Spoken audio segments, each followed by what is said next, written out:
What's up, everybody? Welcome to the Underground Crypto Deep Dive Show. And no matter what, we're here back again, and we can't stop, won't stop, no matter what the sentiment is, no matter even who's here. I'm going to keep going and raising my crypto IQ. Who's coming along to be a better speculator in this market? Shout out everybody in the chat. Prime Minister Melissa, Strugahar in the building, Digital Revolution. Shout out to everybody who's here. Welcome in, welcome in. It is Thursday, you guessed it. That means we're one day away from DeFi Friday. One of my favorite streams, but I love all the streams because I love learning all kinds of things that I didn't already know. Check out these crypto bubbles. I do kind of want to go look at TradingView, where we've been starting off the show, right? And just see what the heck is going on for the 4-hour BTC chart. Now, of course, it looks like we lost that 200-day moving average. This red line is an average line, 200 days. The white line, average line, 21 days. So you have 21 is white, red is 200, and that blue one is a smooth 200. So it's slightly different because it's been smooth. Anyways, you can see when we zoom in here that we lost right here. We lost that 200-day moving average. And we did jump back up to kind of retest it and was rejected. And here we are now, sitting under that 4-hour 200-day moving average. I always mess that up. I always say it backwards. Where do we go from here? So we just kind of had a wick down to about 62,763, and we pulled all the way back up to 63,484. Where are we going from here? Let's go to the 1 hour. 1 hour, kind of the same jazz, under the 200-day moving average, a lot closer to the 21, still under the 21 on the 1 hour. So this week, anybody rolling in? All right, I'm caught up on the chat. So this week we've moved through like Richard Hart's controversy, tested his claims about Hex being better than Bitcoin, right? And compared his founder model against Charles Hoskin founder model of Cardano, if you don't know that. Tonight we examine the events that changed the entire conversation about Richard Hart. His quote-unquote victory against the United States Securities and Exchange Commission, the SEC. There's no question that Richard Hart won the case, and the SEC's claims were dismissed. The agency chose not to amend its complaint and keep it going. The final judgment was entered for the defendants. But several different conclusions have been built around the top of that victory. Some people say the ruling proved that Richard Hart didn't do anything wrong. Others say legally established that Hex, PulseChain, and PulseX are not security. And critics sometimes dismiss the entire victory as a meaningless technicality. None of those descriptions tell us the complete story, though. Tonight, we're going to go directly to the court's reasoning and answer three different things. What did the SEC allege in the first place? Why was the case opened? Why did the judge dismiss the case? What was the reasoning? And what did the ruling leave undecided? The Clarity Act was delayed. It was not voted down. Okay, so don't let all the people on the internet and Twitter tell you that the Clarity Act was dead. Is the Clarity Act a good or a bad thing for crypto or the average crypto enthusiast? That's a totally different question. But we do know that it's scheduled to come in September 15th at actually about 2:15 Eastern time, a procedural vote. So at that point, we will know a heck of a lot more. In March 2026, the SEC issued new guidance stating that most crypto assets themselves are not securities. However, the SEC also distinguished the assets from the transactions surrounding them. When we did the whole who runs crypto or who controls crypto, we went deep into a lot of this different stuff, how the asset and the transactions surrounding the asset are really two totally different things. A non-security token can still be offered as part of an investment contract, depending on the promoter's presentation, promises, and continued managerial efforts. That distinction is important because the Richard Hart Court did not decide the complete, overall of everything that has to do with Hex and PulseChain and PulseX.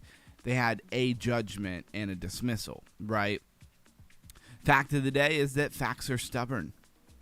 They are stubborn things, says John Adams. And what you may not know is that the SEC case was a civil enforcement case, not a criminal prosecution when it comes to Richard Hart.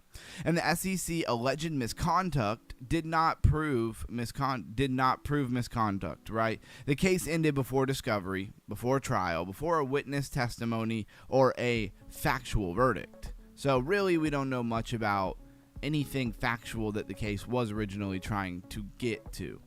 At the motion to dismiss stage, the judge generally treated the SEC's properly pledged factual allegations as true and asked whether those allegations were legally sufficient. That's where we were. And the judge determined that the SEC had not established sufficient U.S. jurisdiction, adequately alleging anything when it came to a security transaction when it comes to Richard Hart. John 3:16 in the house. Welcome in. Thank you for being here. Where were we? And the judge did not conduct a complete Howey analysis deciding whether Hex, Pulse, or PLSX were a security transaction. The SEC allowed the files an amended complaint. On April 21st, 2025, it notified the courts that it would not bother to amend any of its complaints. Final judgment was subsequently entered in favor of Richard Hart, Hex, PulseChain, and PulseX. That is a very rare legal victory that he got. So it is quite significant, even if it doesn't mean that everything was hashed out and he was found completely, not guilty of anything. And a federal district court ruling does not automatically create binding nationwide precedent for every court that could try to take up a case against him. So we got to keep that in mind as well. Anybody see this? Could it do it? Inverted head and shoulder and get us back above the 200-day moving average for the hour? I think it could. Although I don't think the bottoms for this bear market is in. I've said many times, though, as well that, 1,080 days, 4-year cycle from every bottom is usually the next bottom. That date, 1,080 days, it's been touted a lot, would be October 5th. So we really want to pay a lot of attention to what happens around that time. Of course, the exact date, but also just around that time in general, October 5th. And then see if we start moving up, because October 5th is very much in the beginning of October. So as October goes on, November comes in, do we start getting higher highs and lower highs? So let's see what's going over here on the crypto bubbles. John 3:16 says, I am in peace. That's what I want to hear. Peaceful people are usually a lot of fun to be around. So I'm glad to hear that you're living in peace. Me too, by the way, John 3:16. For God so loved the world. I see you, that he gave his only begotten son, so that whoever believeth in him shall have everlasting life. I know John 3:16. ETH buy, 14.4% to the upside today. Atom, 7.5%. To the upside today. Cosmos. They get me every time with whatever I clicked on. I don't even know what I clicked on. All right. Where am I allowed to click here? I guess the X. BTW, Bitway, 6.7% to the upside. And Pump.Fun, 5.4% to the upside. That's the big takeaway there. Let's toggle that 1 through 1,000. And what do we see? Looks pretty flat if you ask me. I don't know why I'm rhyming like a children's storybook. What is this, Dr. Seuss? All right, let's drop down 100 to 200. Aikido getting another big pump. I like this project, but I keep not getting the coin and actually showing it off on stream. We'll have to do that. Humanity 16.7. It is like a DeFi gaming project, I guess you could say. So maybe tomorrow we'll take the time to do that. Grass up 6.6%. Where is Grass price-wise nowadays? Went to 33 cents. Humanity, remember Humanity got kind of absolutely destroyed. I don't think it was within the month. The year's probably better. Look at that thing. From a high of like 77 cents to literally 5 cents. Wow. That is something. Is Humanity going to make a recovery? Jasmine, I always love to see Jasmine have a pump because, as I say, you win some, you lose some, you have some really good ones, you have some really bad ones. And for me, Jasmine Coin is probably one of the worstly timed, worstly thought out purchases that I ever did. I'm still holding. But, I've done a lot better than Jasmine. I don't know why I bought it when I bought it. And I bought like $1,000 of it when I don't know what I was thinking. I was in a rush, too. I remember I wasn't even home. I was out running around. Anyway, Sisic is down 29%. This thing's been running quite a bit this week. Look at the weekly. It's been putting in higher highs. And it finally kind of pulled back to where it was here at about $1.09. It's at $1.15. And how's everybody doing out there on a Thursday? Bedrock up 23%. Quantum resistant layer up 13.6%. Plume up 10%. Lab down 20%. Who would have thought Lab would be down 20%? Just kidding. Lab has crashed pretty hard. Somebody the other day said they came in here and bought Lab when I made a reel about it. I don't even remember what it was. It was like 7 cents or 70 cents. Anyways, they would later sell it for about $20. And that just made me really, really happy that somebody nailed that. GPS and Gwei. And we'll go ahead and move along to our price rundown. So we got 2.26 trillion. We're up 0.1% today on overall market cap. That's everything in crypto. I had to slow it down for everybody here. Bitcoin is at $63,374. Let's refresh. Let me make sure those are good current numbers. We're up about $100 from that. 63,471. We have Ethereum. Whoops, what did I do? I messed that all up. Wow, who would have known that you could do that so bad? All right, there we go. And we're back. Ethereum, $1,886. BNB, $610. XRP, $1.01. Still holding that dollar mark there. Solana, $76.02. Hyperliquid, $57.50. Starting to get the move back up. Hopefully Cam's still crushing it with his long. Dogecoin, 7 cents, pretty much flat. Struggerheart says, I'm only down 4K, no problem. I feel you. I definitely understand how that goes. I guess you find out how you're going to handle that, huh? And if you have some income, I'm buying spot bags. You do what you want, never financial advice. As I believe we are getting, if we haven't already bottomed in the bear market, we're getting very close to what we will look back and see as the bottom of the bear market. Zcash, $489. Monero XMR, $394. It's up 6%, where Zcash is down 1%. Zcash has been underperforming as far as XMR has. Cardano, 18 cents. It's been holding. I've been impressed that Cardano's been holding up so well. It is down 10%. It did just come from about 20 cents, but still it had pumped up to those numbers and now is holding pretty well. Chainlink, $8.86. They give you a 7-day, but they don't give you a 30-day. A 30-day number would be a lot more instrumental, but then where do they stop, right? They're going to give you a 6-month and a yearly number too. XLM, just basically 16 cents, 0.159, a tick away from 16 cents. What else we got? Canton Network at 0.097, so not far from 10 cents. Graham is $1.33. J-Dub in the house. Struggerheart biting his nails. I feel you, Struggerheart. I know how it goes. And we're all hoping for the glory days when we used to have altcoin seasons and really good bull seasons. Is it over? Is it just a matter of time, 4-year cycle?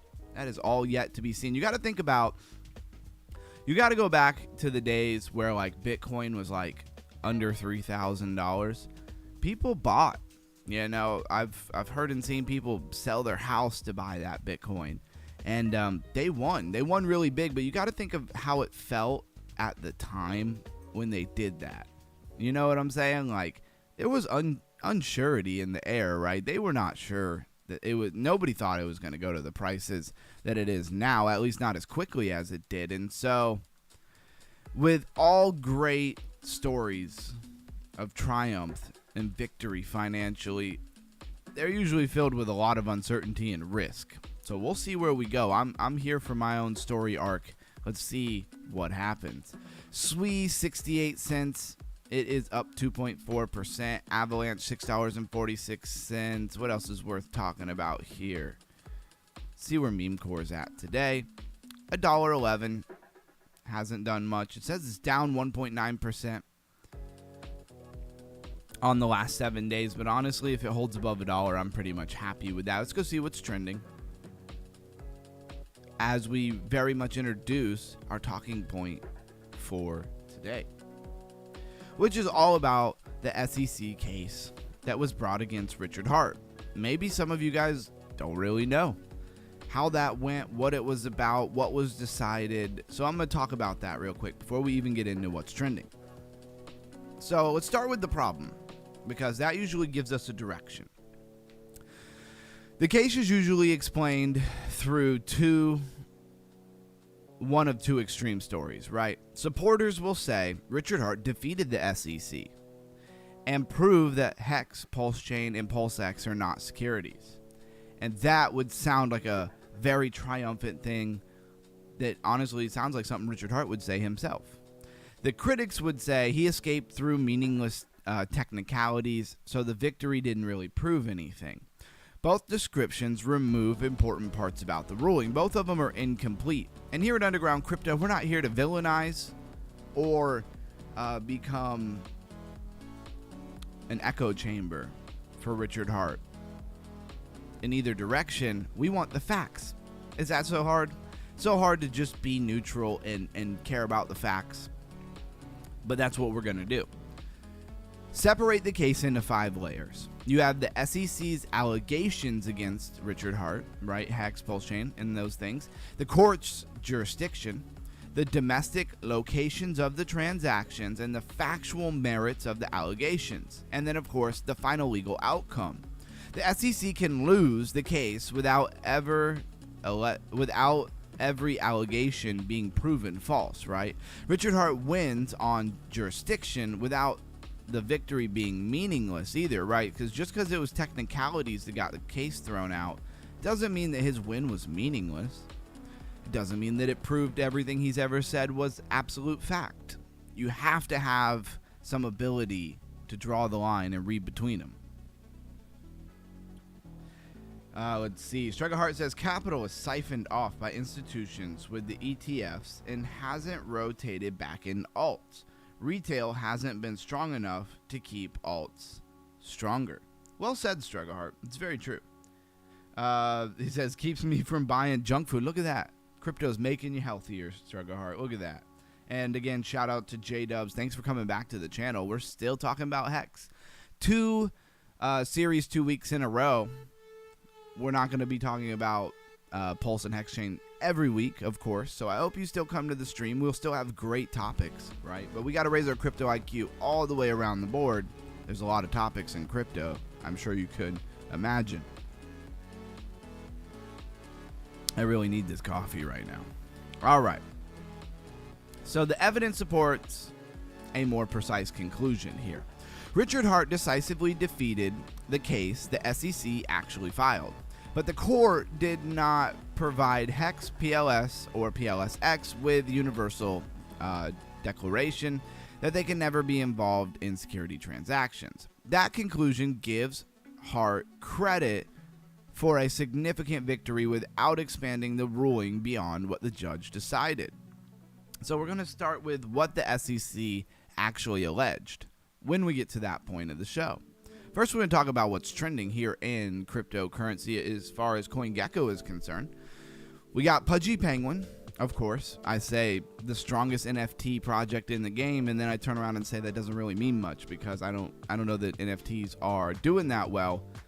But there's been a few here and there connected with gaming DeFi and stuff like that have been relevant, but none of them as big as Pudgy Penguins. Pudgy Penguins has physical products and physical toys in stores.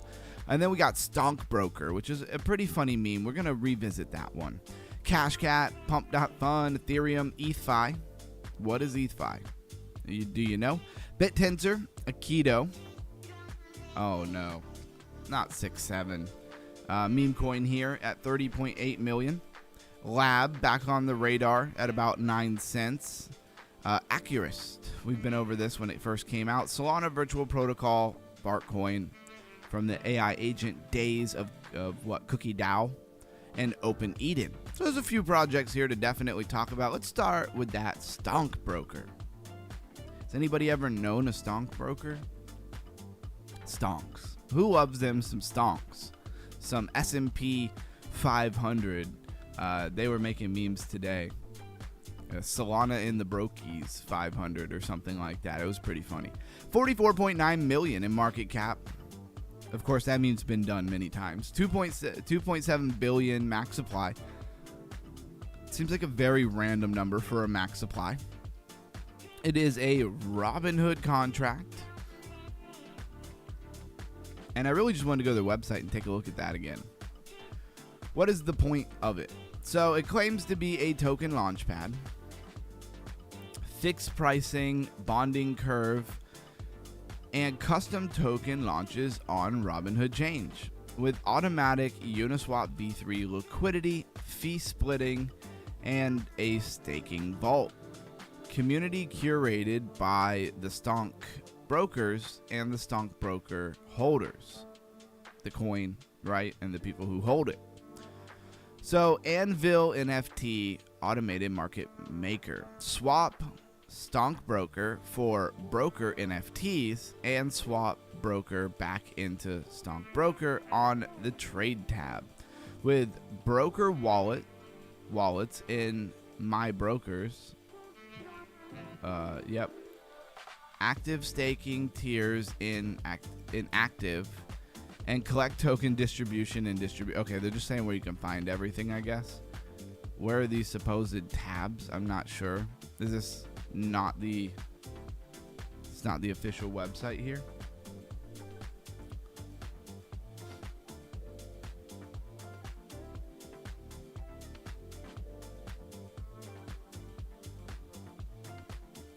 And then, of course, here's your swap, right?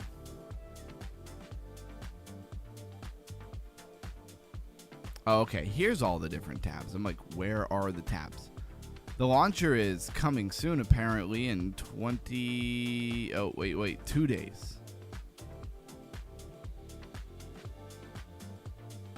What is going? Dang it.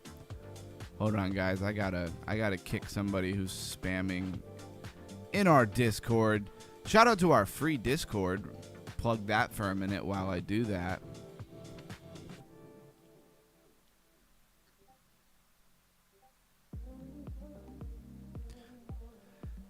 There is a link to our free Discord in the chat. And because it's free, kind of anybody can come in here.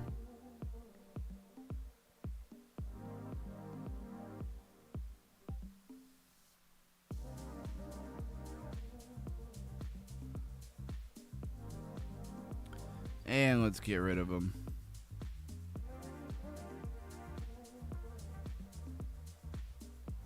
I always have to do it on my phone. For some reason, when I try to ban people on the desktop version, it asks me for a password that I've never actually ever set up here. So give me 1 second. This happened. You have to delete that guy in Discord. I see it. There are bad actors. I updated a bit some of the, you know, who's allowed to join the group settings and things like that. And so that should help a little bit. But people can still do really dumb things, I guess, if they want to.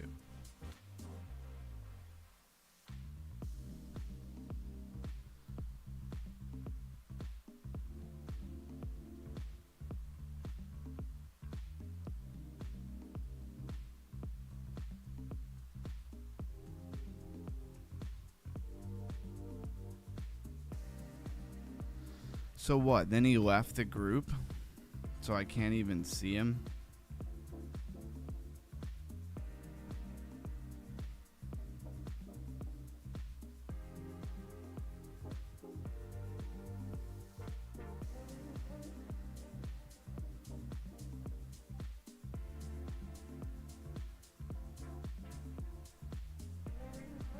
All right, this is really annoying.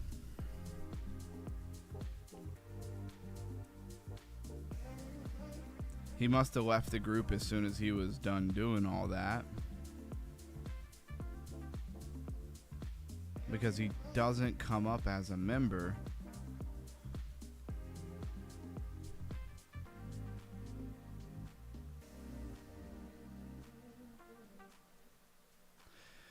The settings for Discord, they're so bad.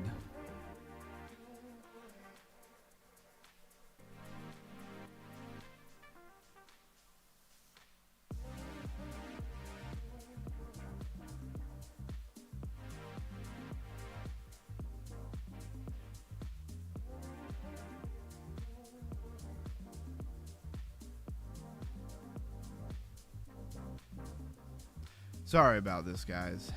Let's ban him. There we go. And anything in the previous 7 days.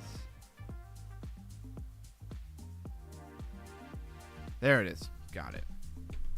You know, they could make the settings so much easier. Like, why can't I just click on him, click, you know, profile or ban or something, and then be on with my day? Why do I got to go, like, all the way deep into the back end of, like, all of my settings? As the person who started, you know, who established the Discord, it makes no sense.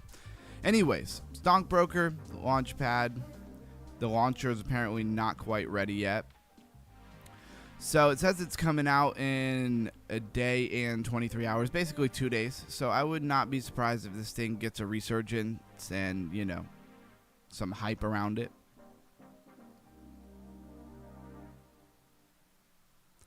Let's go back. What else is worth looking at here? ETHFi. Some of you guys might not be familiar with ETHFi. Yeah. Yep, that was the person's name. Like I said, I did change like some of the settings around how long they have to have been a member, join Discord, and things like that. It helps a little bit, but it's not going to solve every I call them scammers. Some of them might be scammers. Some of them might just be spammers. Either way. Ethereum, Base, Arbitrum, and Scroll contract addresses here for ETHFi has 426 million in it. What is it by market cap? It's number 104 by market cap. So it's a pretty big coin. Let's see, do we have a website here? Yep, ether.fi. Fi being, of course, finance. They got the app. It's finance once again. So you can pretty much imagine what's going on here. We got probably, let's see, vaults, swaps. Here's your portfolio. You can earn, I'm sure, yield. 4.7% APY. You can click this one, but you can't click any of these other ones. Supposed to be a 7% APY from RWAs in USD. That's not available yet. So the only thing actually available here is this reserve. It's got markets. It's got lending, right? It even has travel. Book hotels and save with crypto with ETH.fi. So it's a cool financial product. I think it's very much for those who it resonates with, and maybe not for everybody. Accurist. Let's take a look at that real quick. So first we'll grab the max chart. Let's see where this coin came out at January 20th, 2026. So pretty recently. 36.9 million. Infinite max supply. Not great tokenomics if you ask me. Ethereum, Base, and BNB chain contracts here. Let's go to their website. Way behind on the stream. So, real decentralized computational network, true, scalable, and secure, powered by phones. Anybody remember when this came out? Got a spare phone? provide computation or compute and receive rewards. So you give them the ability to kind of ping the resources in your phone, and they'll give you something. Now, here's the problem with almost all of these so far. And I don't know where the blame lies. It's rather that the resources in your phone or your computer are really not worth much individually like that, or they just keep all the money and they don't really give you much, because the problem has been they don't really pay much. You know, Grass is another one. I'd been using Grass for a long time, let's put it that way. And I think they gave me like $13. There we go. Allocation. Okay, I can finally claim my $13. For the longest time it was supposed to come out, I came on the day that you're supposed to be, and it was like unavailable. So that was a little concerning, but here we are. Again, there's a referral to this. I did make $13, and apparently that's pretty good. Prime Minister says that most people did not even make that much. And it says this is your allocation for the snapshot of Epoch 19.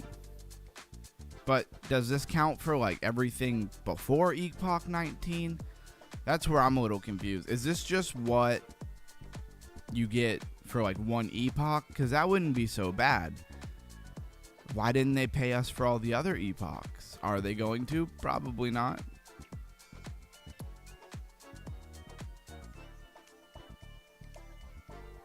What epoch are we even on anymore? I have no idea. Stage 3. Stage 2 was Epoch 1, I guess, through 19 here. I never notice it, and I've had zero trouble. So to say some good things about it, right? It's super easy to get into if you go click on it. It just uses like your bandwidth of your internet that you pay for when you're not using it. I've never had any problem with it like slowing my internet down. I've never had any security issues with it. It's super easy to use, and I never really notice that it automatically runs in the background. So it doesn't inconvenience me very often. So that's what Accurus really reminds me of. But this is the same idea as Bless, and there's another couple of them out there. And they're using Grass is more the bandwidth that you're not using, where this is more like the computational power of, you know, GPU and things that are in your phones. Go ahead and get rid of that. What was that? That was the ad that popped up. I don't know what the heck that is. All right. And let's see if there's anything else worth looking at before we move on here. Open Eden. Let's take a look at Open Eden. 32 million. Number 586 by market cap. Max Chart says that this token generation event happened September 29th, 2025. A billion max supply. Don't sleep on your tokenomics. Let's see. BNB and Ethereum. RWA category. RWA protocol. And let's take a look at their website real quick. OpenEden.com. Tokenized global finance. Open Eden is building the bridge to a new financial system. Our mission is to unlock trillions by bridging real-world assets on chain, seamlessly and securely. And, you know, for those who don't know, XLM is another, you know, is being built on, and they did test runs. The reason why this made me think about this, because they said, you know, bringing it on chain seamlessly and securely. They did test runs on the XLM network. It pretty much went off flawlessly, as much as I've heard about it. And a lot of big names, JP Morgan and whatever the company is or institution that basically holds all transactions of everything that happens on the stock market. They're a part of that as well. So not to outshine Open Eden here, but if you've heard that about XLM, those things are actually true. I'm very surprised that the XLM ticker hasn't gotten much motion. And does that mean that any money is actually going to flow through the XLM coin? No idea. You would think that would be a given to make sure that that happens, but they don't necessarily do that.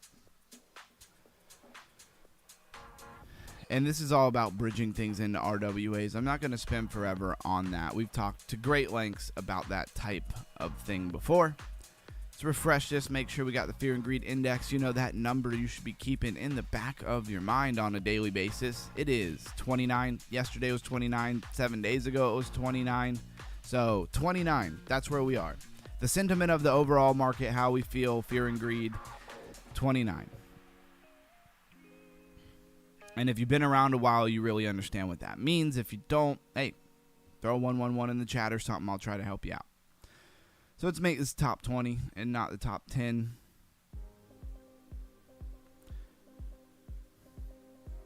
Bedrock trending. But let's see what we got in funding rounds. We have this in travel. Could probably figure out what that's entailing here. Saturn, Digital Prime Technologies, XST, which I believe just launched its token. I might be confusing it with another. That's why we're going to deep dive it. Aikido Games is trending. Accurus trending. Compound trending. Atleta Network. Go Plus Security. Glide. Solana. Redstone. I haven't heard about Redstone in a while. I thought Redstone was pretty interesting. River Market. Capricorn. Previously a prior APR. We saw this thing do some numbers yesterday. Yeah, the duck. APRO, which is interesting because it's very similar ticker or name, but not ticker. Let's see.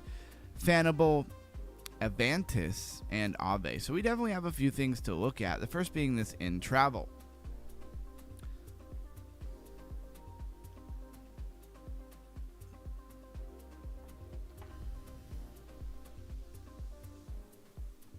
Web3 travel booking platform and stablecoin payment infrastructure for hospitality industry.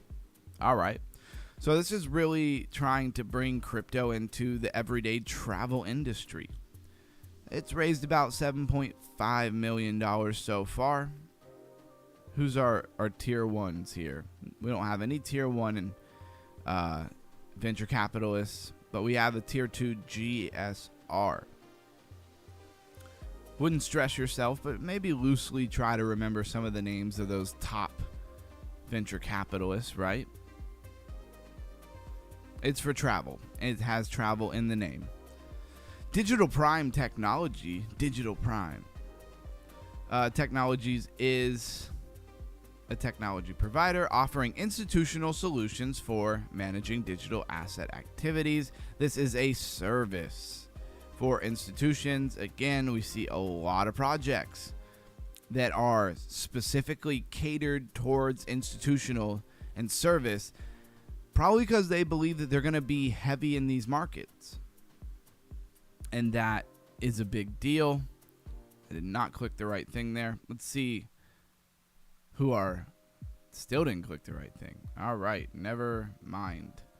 We have no numbers here for what they've funded so far. August 12th, that was yesterday, in a strategic funding round. The platform integrates trading, lending, and related financial operations for digital assets into a unified system with API connectivity for custodians and liquidity partners. Sounds useful. Just sounds real useful. A lot of people will probably pay a subscription or hire them, however they go about that, and institutions will use them to help manage everything. What's going on? CCP in the house. Let's go. Bullish. When CCP's here, I know we're going to get some good comedic relief, right? Says you left. How are you doing? Where are you? I missed you at our honeymoon. You left me hanging in a cheap motel. Oh, the jokes are flying, huh? Oh, wow. Did we have fun? Question. Oh, man. You guys crack me up. Love all my undergrounders. Thank you for being here. Saturn. Saturn is a stablecoin protocol that provides stablecoin and yield-bearing assets. Again, institutions love this stuff. Retail Can't figure out why we need so many stable coins. Big contrast, stark contrast, in how institutions and the everyday person feels about stable coins. I mean, I think about how many times somebody has said, an older person has said to me about cryptocurrency, you know, why do we need so many currencies? And it's like, okay. I wouldn't think of them like currencies. I think of them like new startup projects in an emerging technology class. Totally different. Glide. Glide is a crypto deposit gateway and API supporting over 30 blockchains. Can somebody say interoperability? 500,000 total raised. So it's a specialized digital asset infrastructure startup focused on providing seamless cryptocurrency deposit solutions for decentralized applications and enterprise clients.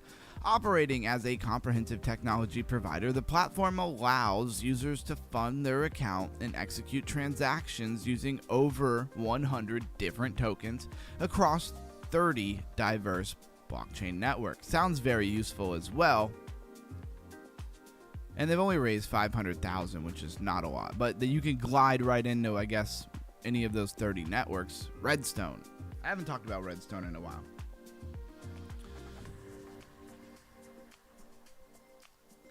Hilarious. Did you enjoy your bar mitzvah? Not sure what you're talking about.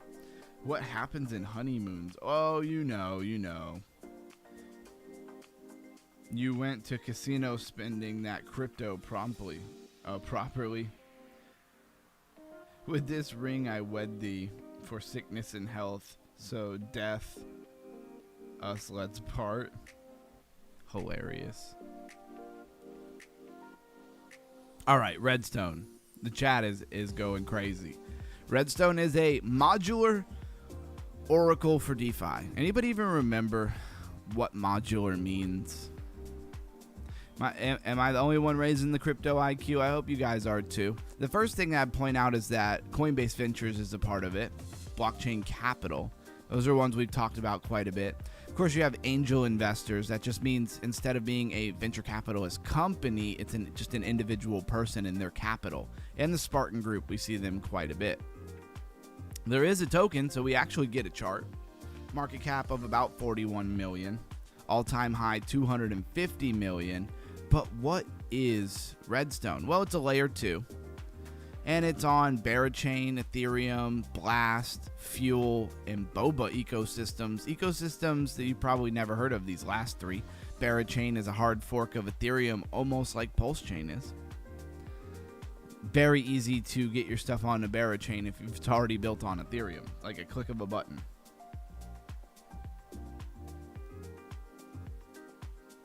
I want to visit Islamic Europe. It's pretty funny. Oh yeah, Cuta. I don't know what that means. I don't know. Maybe at the bar. A good place for the honeymoon. Yeah. I heard that all honeymoons at the bar end in success.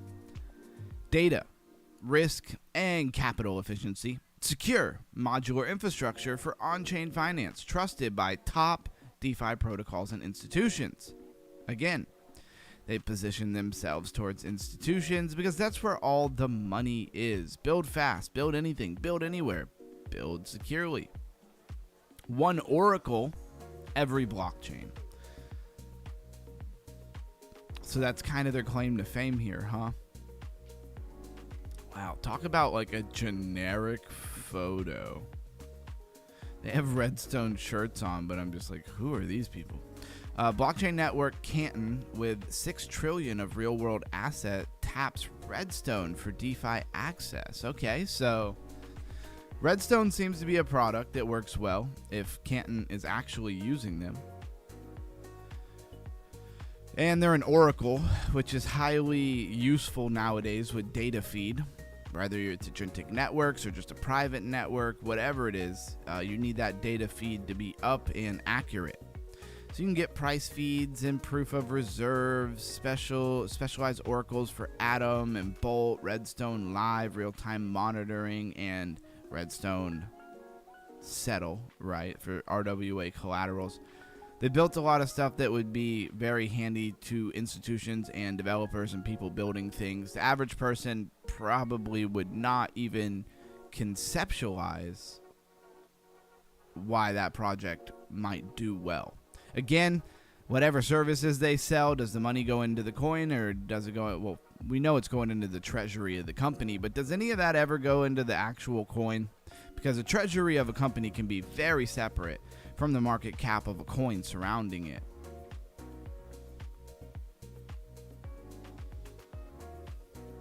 I want to have the wedding honeymoon at Cracker Barrel.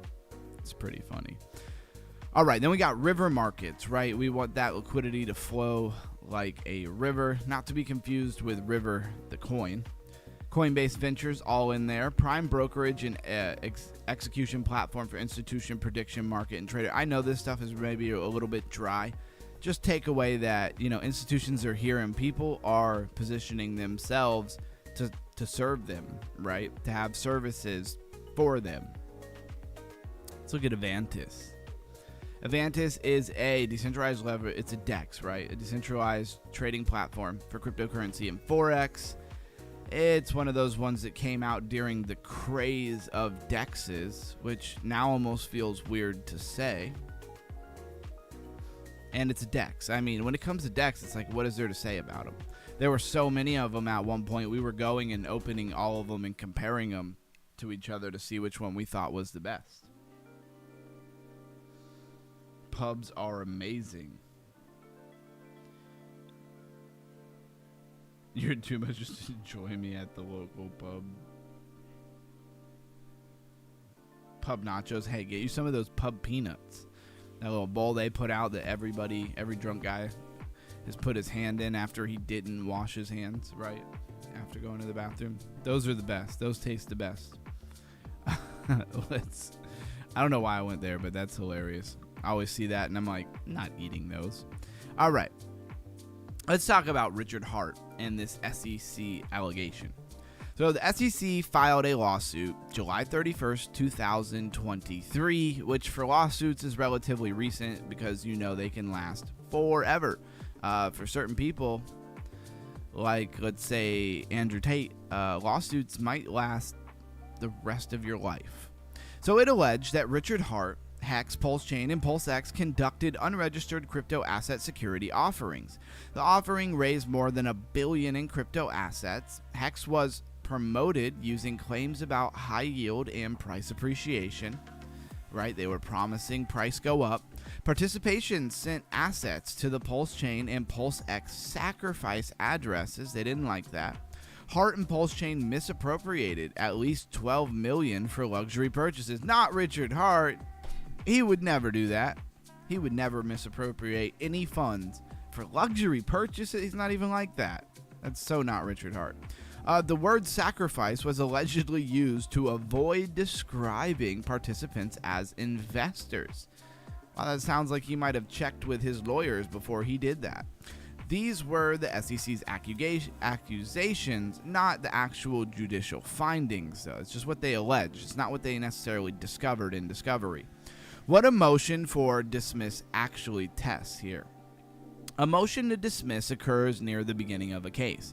The judge is normally deciding whether the witnesses are credible, whether every transaction actually happened, whether the defendant is morally innocent, whether the jury would believe the SEC, and whether the investment itself is financially sound.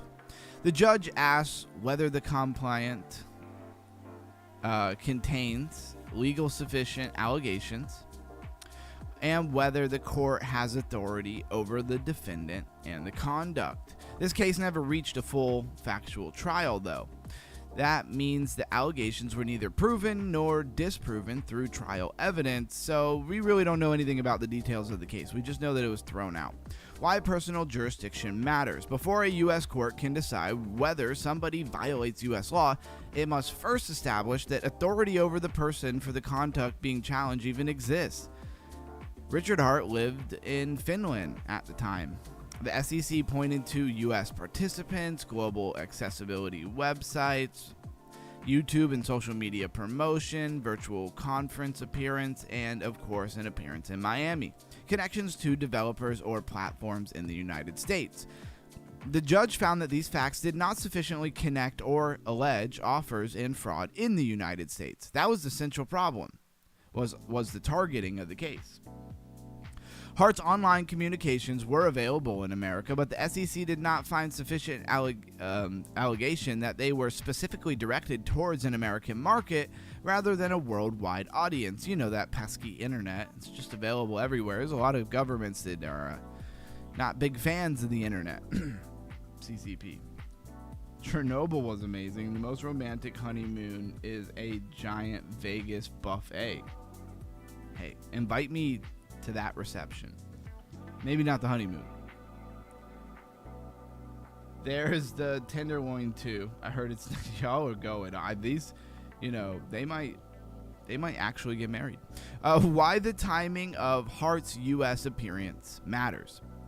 The SEC cited Hart's appearance at American events. However, several appearances occurred after the relevant offering period had already ended. The court reasoned that the statements were made after an offering ended and could not be established U.S. jurisdiction for the original unregistered offers or sales. It's almost like anytime he showed up in America after he had offered those sales, was like he was here for that. Maybe he was, maybe he wasn't. So that distinction is easy to miss here. Promoting a token on a secondary market is one issue. Conducting the original offering is another issue. A later appearance does not automatically relocate an earlier transaction to America. Having American participants, it wasn't enough. The compliant identified some U.S. participants in his offering, right? But simply saying American residents sent crypto did not establish where the transactions legally occurred. The court examined questions such as, where did the parties become irreversibly committed? Where were the transactions validated? Were U.S. servers involved? Did users accept U.S.-based terms of service? Were the relevant wallets controlled from America? And was the offering specifically directed towards Americans? The SEC complaint did not provide enough U.S.-specific facts to answer any of those questions. And one of the most important legal issues created by blockchain. Where does the transaction occur when the buyer, promoter, wallet, smart contract, validator, and any websites may have been in a different jurisdiction? That pesky internet just can't track down where exactly things are happening at. It's hard to pin things on people. Again, because it's global, they couldn't really say, hey, this was specifically geared towards Americans. So they didn't really have much of a case. Why the fraud claims was also dismissed. The court did not rule that the alleged misappropriation was imaginary, some $12 million used for luxury things, right? Instead, it found that the alleged conduct described by the SEC occurred outside the United States. The relevant wallets were not sufficiently connected to America. The crypto platforms were not alleged to have any necessary U.S. connection. The alleged online representation originated abroad, and the SEC did not show a sufficient substantial effect inside the United States. It's almost like they knew what they were doing. Therefore, the SEC had not adequately pleaded a U.S. federal fraud claim against Hart. An important distinction here, the court rejected the SEC's ability to pursue these allegations through this complaint. It did not hold a trial and issue factual findings that no misuse occurred. And, $1 billion was raised. If they used $12 million to, I don't know, stay in some hotels, buy a car, I don't care if they bought watches and jewelry. It's a drop in the bucket for the amount of money that they raised. It's kind of insignificant. Was jurisdiction just a technicality? Calling jurisdiction meaningless is incorrect. Jurisdiction is a foundational limit on government powers, right? That's what keeps America from just pursuing everybody they don't like anywhere in the world, right? All those hackers and scammers over in countries like India, Pakistan, and stuff, they would go after them if they had jurisdiction. Not because they're wanting to do good in the world, but because there's a lot of money that they would make from doing that. A regulatory A regulator, cannot simply choose any court, any target on a global conduct. It requires the defendant to prove its innocence, but you have to prove a connection to America if you're the SEC. The government must establish why the court has authority, why American law applies to them, how the defendant connected the challenged conduct to America, whether the relevant transaction legally occurred. If the government cannot establish those elements, dismissal protects due process. Richard Hart's legal team successfully challenged the foundation of the SEC's case. That is substantive.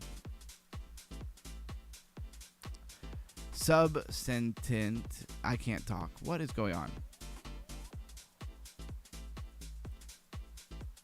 It is of substance, right? Substance, legal work. Not a clerical mistake. Sometimes a word you just can't get it. Maybe that means I need to sip my coffee.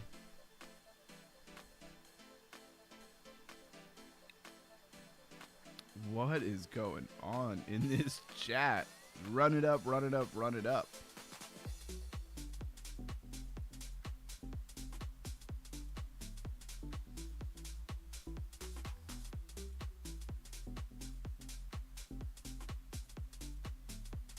I want to have a honeymoon in crypto moon. That's pretty funny.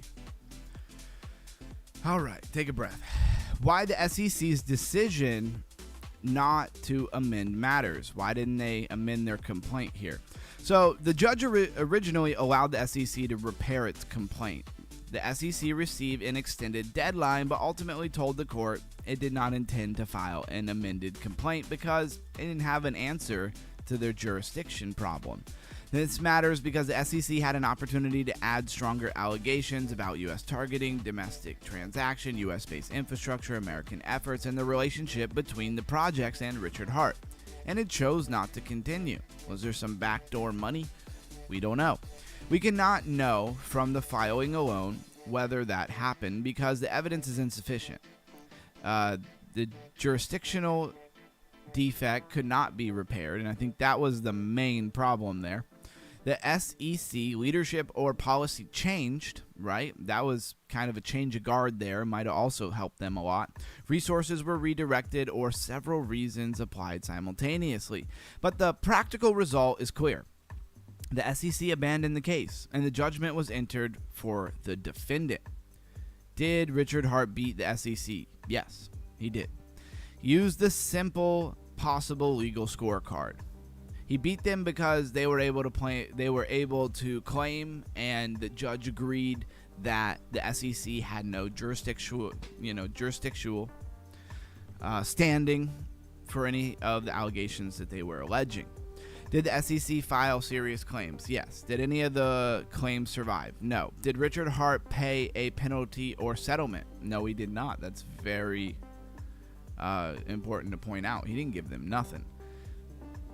Did the SEC receive another opportunity to plead? Yep. Did they use that opportunity? No. Was the final judgment entered for the defendant? Yep, that's what makes it a victory. Did Richard Hart defeat the SEC case? Yes. Saying he didn't beat the case ignores the actual outcome. What the court did not decide, right? The court did not determine that every SEC allegation was factually false, right? They didn't say that what the SEC was alleging didn't happen. They're just saying, hey, can't proceed because you don't have the grounds to proceed. You don't have the jurisdiction. Hex is guaranteed never to be treated as a security. They did not determine that in the case. Same thing with PLS and PLSX. They did not determine that nobody can ever go after them for those things. Every future offering using sacrifice language is legal. They didn't prove that, you can use sacrifice. They didn't set precedents. Richard Hart marketing claims were accurate. The projects are good investments. Regulatory in another jurisdiction has authority. And every other crypto founder can copy this strategy. They didn't determine that that was okay. The missing distinction is where most online arguments go totally wrong. The token is not necessarily the transaction. So you have a token. It could be used in a lot of different ways. Some of the ways that token is used could be illegal. Some of them could not be illegal. It's not the token that's necessarily the problem. It's what you do with the token. You know, two people could hold the same token. One of them could bribe a judge and then that would be an illegal action. The other guy could just use it to pay his rent because his landlord likes crypto. Whatever. The token is not necessarily the transaction. Modern crypto regulations increasingly separate three things: the code, the offering, and the continued relationship after it comes out, the token generation event, right? Did the project receive regulatory clarity? Of course, it did not. It really didn't decide anything, so we're not going to spend a bunch of time being repetitive there.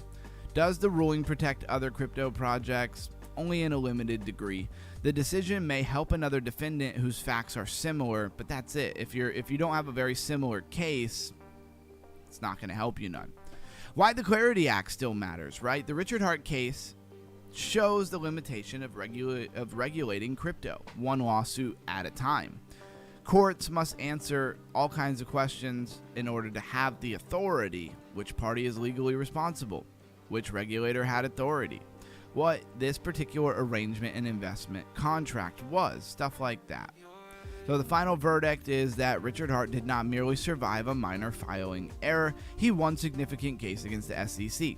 Every claim was dismissed. The SEC had an opportunity to keep it going and they didn't, and they walked away.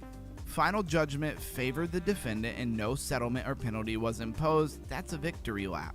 The most accurate conclusion is not that the court approved Hex, PulseChain, or PulseX are permanently outside security laws, right? So not everything about them is outside of their jurisdiction, just the things that they alleged.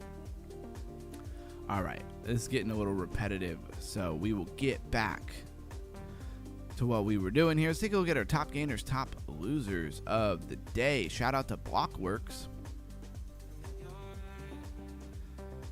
Wow, we did that in a little over an hour.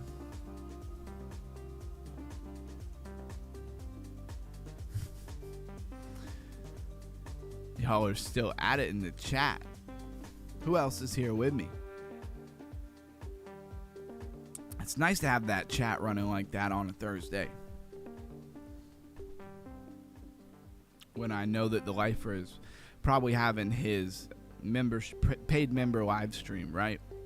Aikido doing well, up 67%. Humanity up 18%. ETHFI up 16%. And top losers, Curve DAO, APR coin, which was up a bunch yesterday, and Convex Finance. And I want to say, you know, guys, we will get through these times as we always had. There will be fun times ahead of us. Shout out to all of my day one people. All of you will be considered day one people when everybody comes rushing into crypto once again. And I'm sure this channel will find some influx of viewership.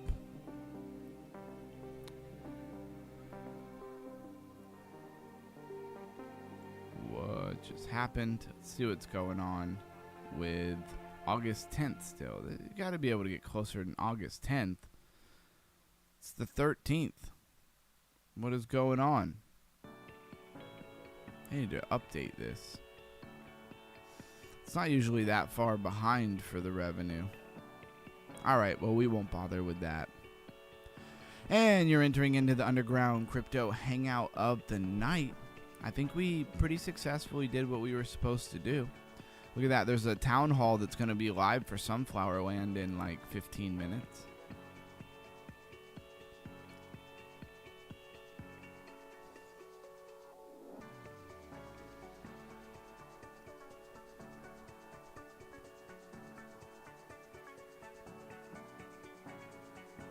Oh no, you guys are good. Keep it going. It only helps the channels. No complaint from me. Keep that chat running.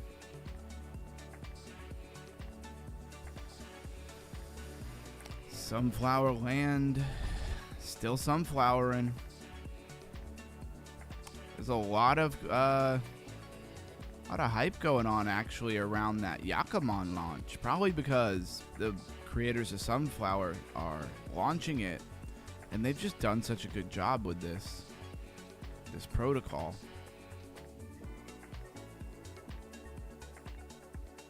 That I think a lot of people are expecting them to be highly successful.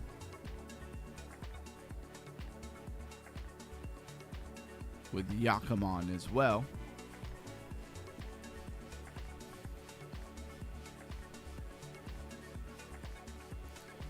And you know, I'll be playing some DeFi games. Is anything anybody wants to get into? This is the underground hangout part of the night. Let me know, and we can jump into them.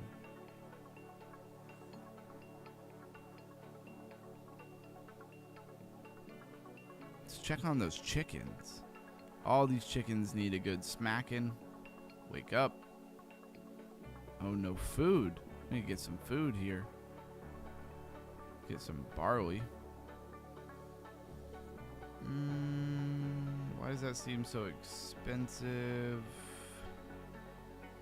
Did the price of barley drastically go up? Take 100. And yes, I'm using flour to buy these because they're actually NFTs in the game.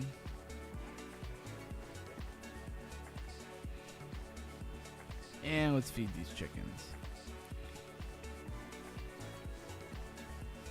Again, I've very much been enjoying Sunflower Land, and I look forward to what they're going to do outside of this. Let's see what kind of quests we got. Alright, we could turn this one in.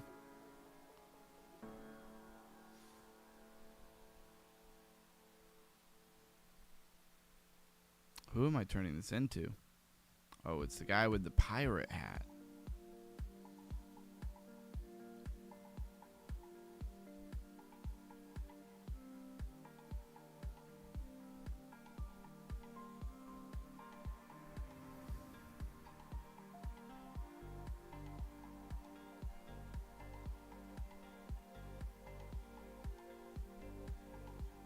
I think we should do some digging here. Let's buy some shovels.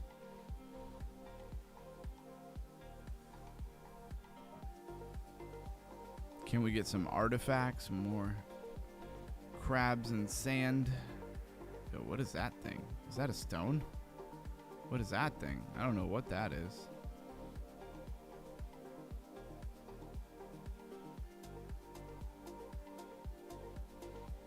Am I out of shovels? I am out of shovels. Well, that was fun.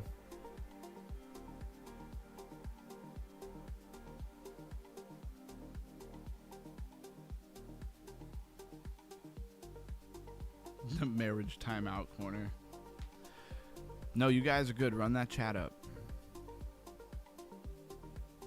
And keep me highly entertained. Ugh. I tell you, I woke up. I had to get up early today and go do a job. Get on somebody's roof and whatnot. And then I didn't really get much time to rest. I didn't get much sleep because we were trenching. And then passed out right before the stream. I woke up, it was 8:20 p.m. And I was like, oh, 10 minutes. Let's figure this out. But I didn't miss. Didn't oversleep. I didn't give you guys some reason why I couldn't make it. I showed up. So, I feel like that's reason enough to feel accomplished, right?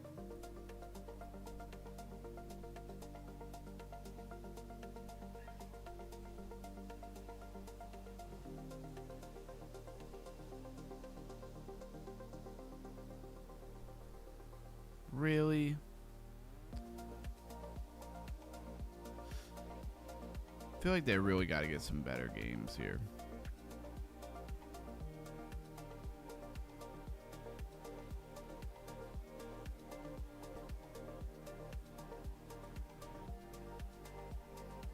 Okay, whatever that means. Player economies are not enabled. I really wish they'd bring back that festival in the game they had for the festival. I don't know why you'd get rid of that. That game was fire. No. I barely got any sleep. Had to get up early and go get up on one of my customers' roof to clean their gutters.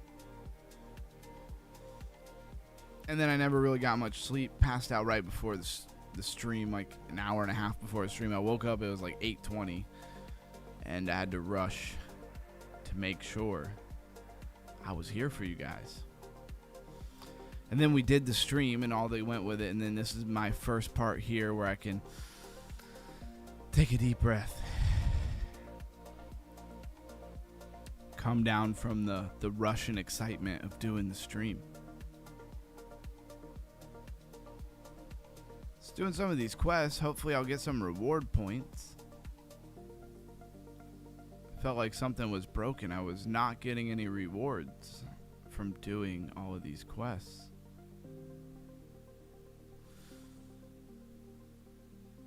Still short some sand.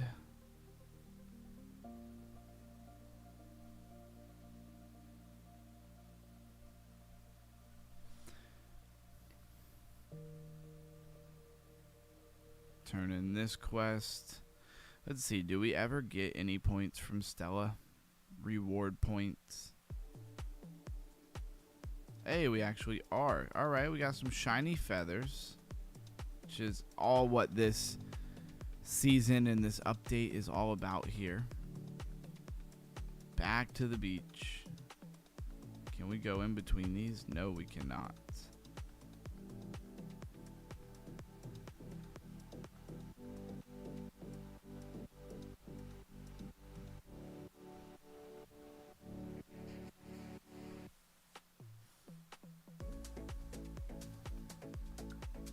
Pretty sure I have sunfish. I don't know why it's saying that I don't. Alright, that might be all I'm able to do there. Trying to stack these shiny feathers. I think I'm supposed to be stacking them, but I really don't want to give up 60 eggs for them. Oh, merino wool. I definitely don't have any merino wool.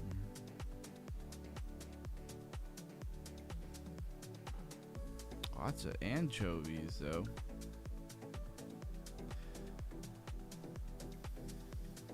Oh, just got half a flower. Let's go, bullish. Well, while I'm here at Goblin territory, I might as well sell all the junk, and I might as well do our cleaning of other farms. Let's do Reliable J's farm first here. Gotta be helpful to the fam. Shout out Reliable J. Even if I haven't seen him here in a while, if you're not following Reliable J over on Twitter, I'd really appreciate it if you go follow him over on Twitter.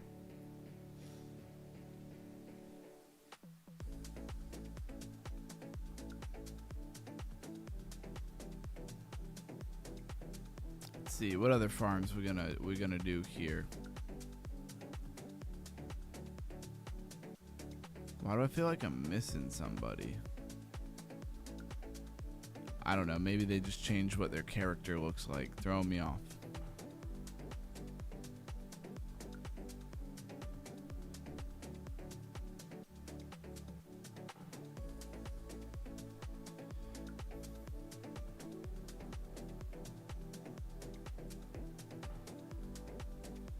Check out some of these people's very extravagant, farms here. I want to get to the lava island, but I'm not high enough level to go to the lava island.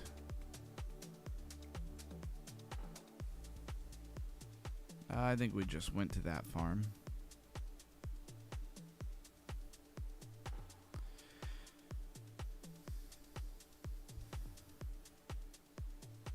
And you know what it is. We came, we saw, conquered, we did our educational. I learned some things about the whole SEC case when it came to Richard Hart. I didn't know a lot about it and the deets of it. So, hey, when I'm learning, I know you guys got to be learning. Maybe it's stuff to care about. Maybe it's not. That's why we rotate topics. Everybody should have their topic that they're most interested in highlighted at some point, and if not, then throw it in the Discord, throw it in the chat, and I will make sure that your topic that you're most into gets highlighted.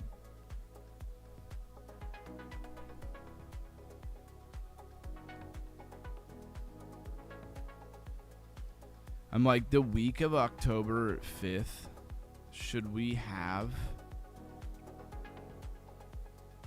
a bottom of the bear market party where we just play DeFi games and don't take things too serious to celebrate what is supposed to be the bottom of the bear market? Of course, we'll still look at crypto. That goes unsaid. All right, let's go check out a different game.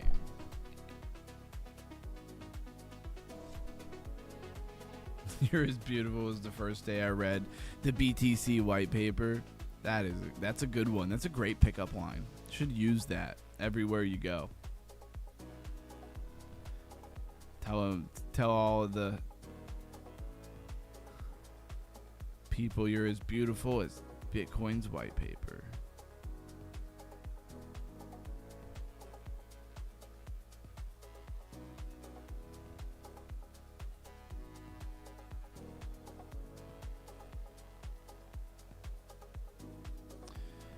All right, Chainers always with some random thing going on. Shout out to Chainers. Claim your place in some event they have going on. If it requires me to buy something, I don't want to do it. Guardian of Chainers reward. You're in. I'm in 40th place. How is that even possible?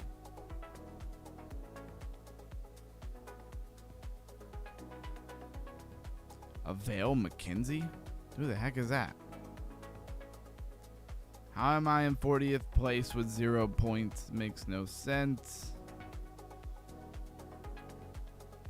Collect any peas from a farm. Alright, well, we need to get to the farm if we're going to win this event.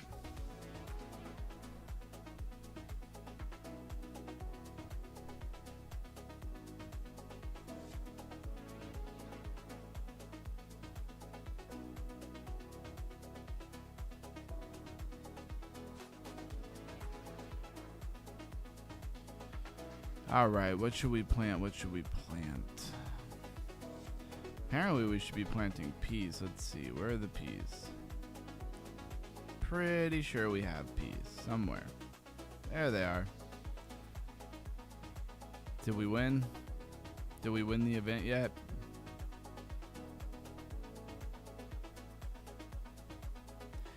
Credit to Chainers for always building though. Like, they always have something going on. And they change it a lot. I don't know if that's just because that's where a lot of their income, their revenue comes from here. R.I.P. Peanut.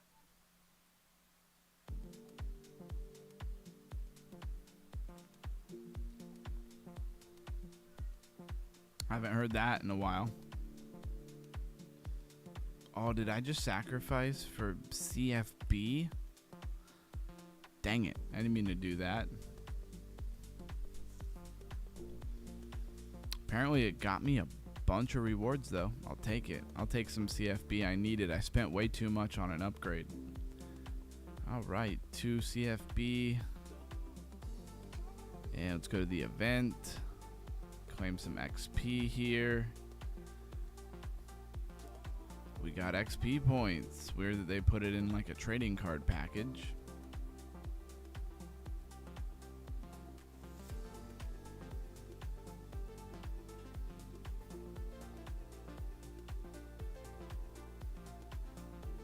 We need to go to that Atom Caster. Daily rewards. Link to Chainers in the description if anybody wants to follow along with me at home. Stack some free BNB.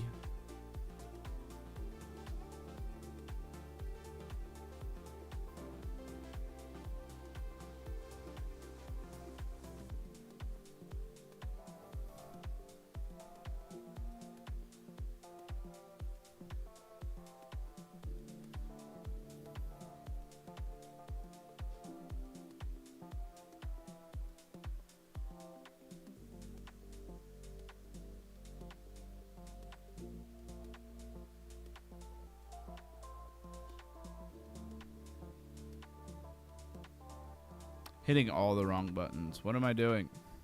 What am I doing? We want to go to mini games. Oh, they moved it on me. That's why. Messing me up.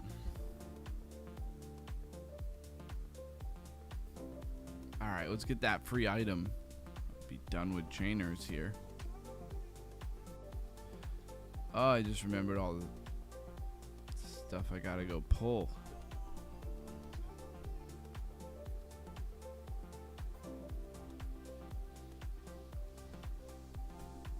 It's gonna be a long night of shipping. If you know, you know.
I feel like it's taking forever to get to 1,000 points.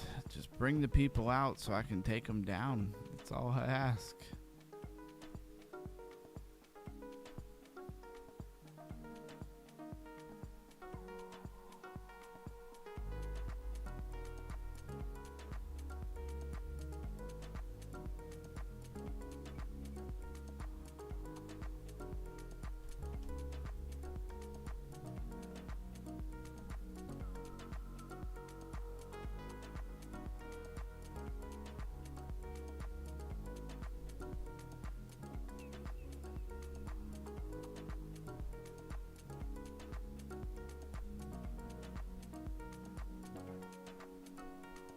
Trying to back me in a corner here, huh?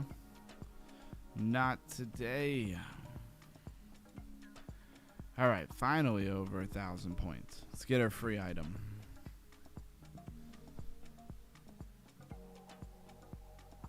And it is a common fertilizer.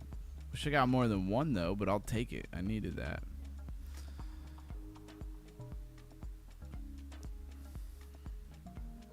We unlocked another weekly item.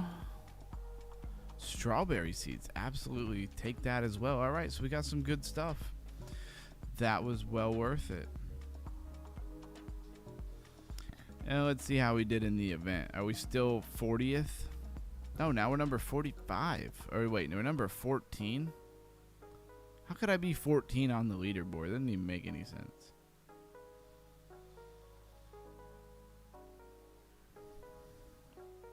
What? How is that even possible? Alright, I really need some corn. Can you just sell me some corn in CFB? They're always like hiding this corn and they want USDT for it. They know what they're doing here. Let's go to seeds.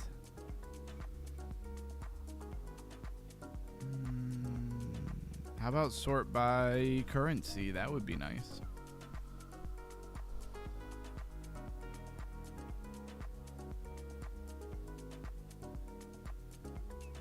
Got peas. See, like you can buy peas in CFB. Why can't I buy corn in CFB?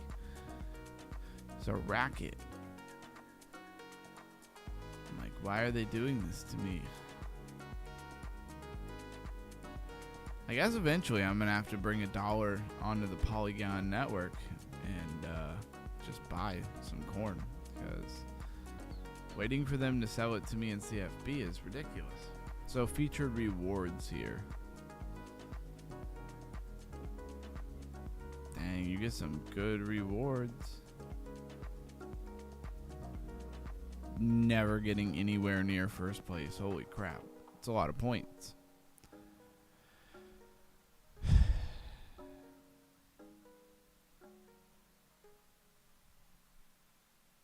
Alright guys, it was a fun stream. If you can't tell, I'm a little exhausted. I'll catch you guys in the next one. You know what it is. Stay underground, stay crypto.